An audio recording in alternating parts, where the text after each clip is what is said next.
எல்லாருக்கும் வணக்கம். இன்னைக்கு மகளிர் தினம்.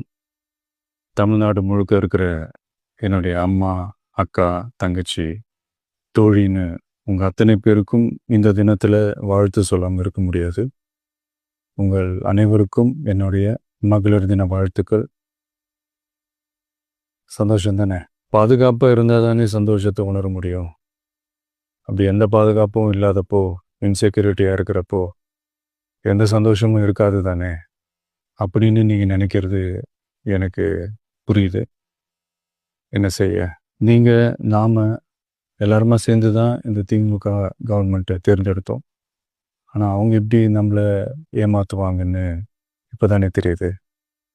எல்லாமே இங்கே மாறக்கூடியது தானே, மாற்றத்துக்கு உரியது தானே. கவலைப்படாதீங்க. 2026 நீங்கள் எல்லாரும் சேர்ந்து, இல்லை நாம் எல்லாரும் சேர்ந்து இந்த மகளிருக்கான பாதுகாப்பை உறுதி செய்ய தவறிய இவங்களை மாற்றுவோம். அதுக்கு இந்த மகளிர் தினமான இன்னைக்கு நாம் எல்லாருமா சேர்ந்து உறுதியேற்போம். ஒன்று மட்டும் சொல்கிறேன், எல்லா சூழ்நிலையிலும் உங்களுடைய ஒரு மகனா, அண்ணனா, தம்பியா, தோழனா உங்களோட நான் நிற்பேன். நன்றி, வணக்கம்.